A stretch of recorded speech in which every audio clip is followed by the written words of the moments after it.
বাড়িতে খেয়ে দিয়ে ছোট্ট মতো একটা ভাত ঘুম দিয়ে নেয় জোজো। ঘুম ভাঙল যখন আকাশের আলো ফিকে হয়ে এসেছে। পাড়ার বাড়ি থেকে সন্ধ্যার শাঁখ বেজে উঠেছে।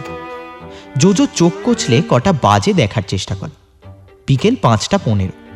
জোজো চোখ বুজে ভাবে প্রথমে পেদ্রো সাহেবের কাছে যেতে হবে, দেন ইন্সপেক্টর সান্যালকে ফোন করতে হবে। জোজো বিছানায় শুয়ে শুয়েই মোবাইলটা বার করে। অমলকান্তিকে একটা ফোন করা দরকার। কয়েকবার রিং হতেই ঘুম গলায় অমলকান্তি বলে উঠল, জোজো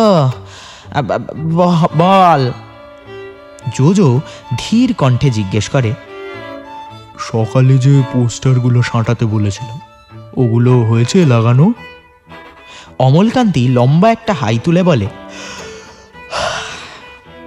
হ্যাঁ হ্যাঁ হ্যাঁ রে জোজো, আমি সব লাগিয়ে দিচ্ছি। বাবুঘাট থেকে হাওড়া অবধি সারা সকাল আমি পোস্টার সাঁটিয়ে গেছি।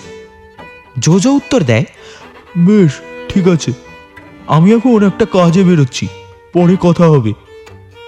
কাজে বেরোচ্ছে শুনে অমলকান্তির গলা থেকে নিমেষে সব ঘুম হাওয়া। উৎসাহ নিয়ে জিজ্ঞেস করে, এই জোজো কি কাজ? দেবাশিস বাবুর কুকুর খুঁজে পেয়েছিস? জোজো অমলকান্তিকে দমিয়ে বলে, না, ব্রুনোর খোঁজ এখনো পাওয়া যায়নি, তবে মন বলছে ব্রুনোকে শিগগিরই আমরা খুঁজে পাবো। এখন আমি রাখছি, পরে তোকে সব বলছি। জোজো ফোনটা কেটে দেয়। জানলা দিয়ে বাইরেটা একবার দেখে। উল্টো দিকের বাড়িতে নতুন যারা এসেছে তাদের মধ্যেই একজন মেয়ে ওই বাড়ির বারান্দায় এসে দাঁড়িয়ে আছে। জোজো মেয়েটাকে আগে দেখেছে, রাস্তাঘাটে, পাড়ার মোড়ে। এইটুকু খবর জোজোর কাছে আছে যে মেয়েটা কলেজে পড়ে, 3rd ইয়ার। এইসব কথা তো সেই শুরুতেই বলে রাখা আছে।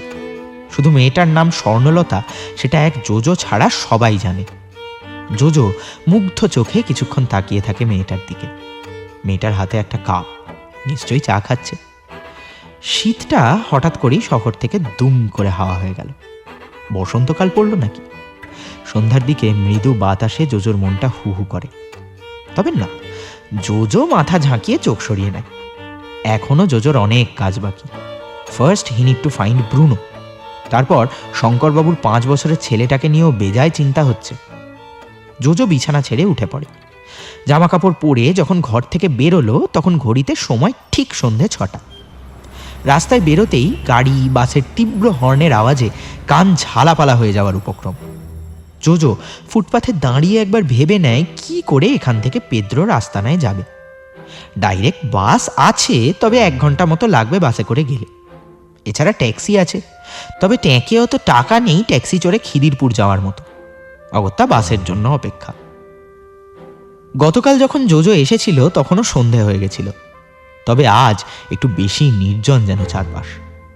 আগের দিন একটা ছেলে ওদের পথ দেখিয়ে নিয়ে গেছিল, কিন্তু পাড়ার রক ফাঁকা।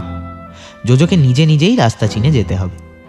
এই রাস্তাগুলোর অদ্ভুত একটা গন্ধ আছে, মিষ্টি সুগন্ধ, ঠিক আতরের মতো। খুব দূরে কোনো এক মাইকে গান বাজছে। কি গান অবশ্য ঠাউর করা যায় না। জোজো এগলি সেগলি খুঁজে মরে। পেদ্রো সাহেবের আস্তানা কোথায়? এক বিশাল বড় গোলক ধাঁধা যেন। অবশেষে মিনিট 15 হন্যে হয়ে ঘোরার পর পেদ্রোর কুঠির দেখা মিলল। জোজো বড় একটা নিঃশ্বাস নিয়ে ঢুকে পড়ে বাড়িতে। সেই এক সরু অন্ধকার সিঁড়ি পেরিয়ে দরজা। বার 2 টোকা মারার পর ভেতর থেকে খুব পরিচিত একটা গলা শোনা গেল। পেদ্রো সাহেব ভেতরে বসে আছে। কাম ইনসাইড। জোজো দরজা খুলে ভেতরে ঢোকে। হলদে আলোয় ঘরের সবকিছু স্পষ্ট দেখা যায় না। জোজো একগাল হেসে বলে, হ্যাঁ হ্যাঁ হ্যাঁ, আমাকে আসতে বলেছিলেন আজ? হুসেন মিয়া বলল।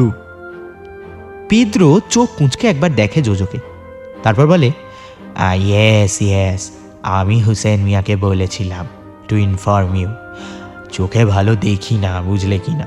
তারপর সন্ধে হলে একটু গাঁজা খাই, গৌড় ভাঙার গাঁজা, হেভেনলি ফিলিং। খাবে?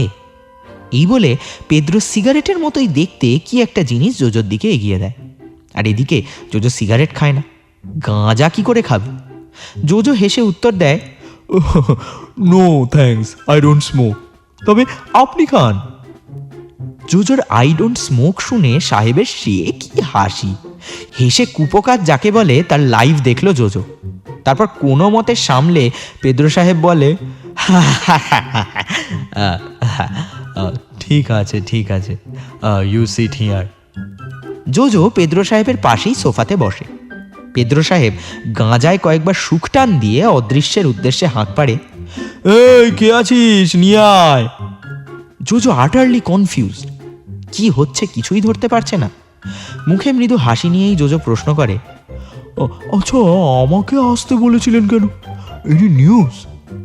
পেদ্রো মুচকি একটা হেসে উত্তর দেয়, wait my son wait, I have no simple news, I have extraordinary news, breaking news.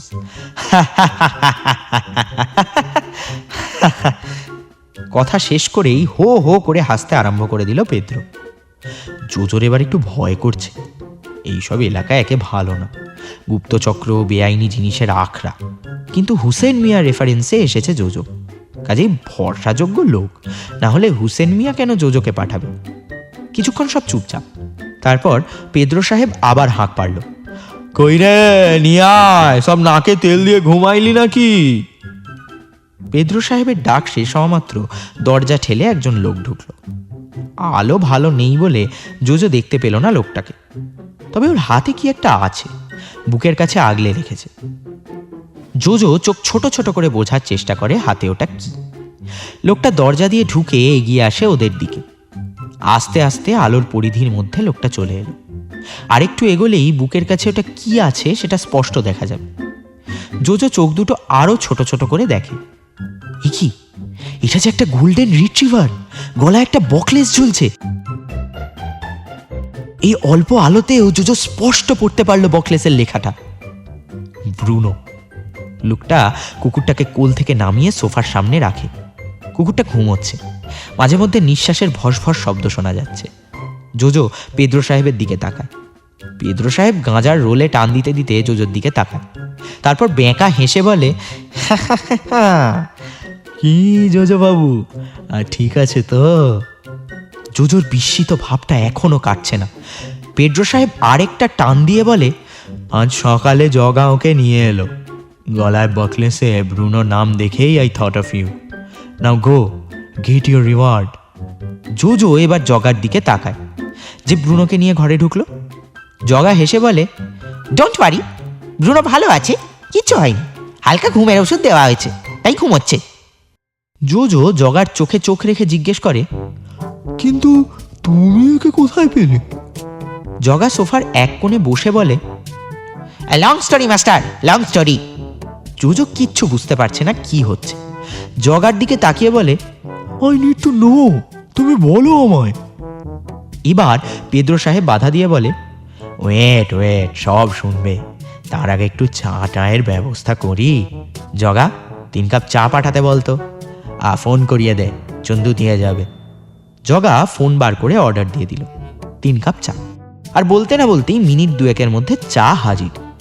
JoJo চটপট চা শেষ করে জগাকে জিজ্ঞেস করে, বলো এবার, from where did you get Bruno?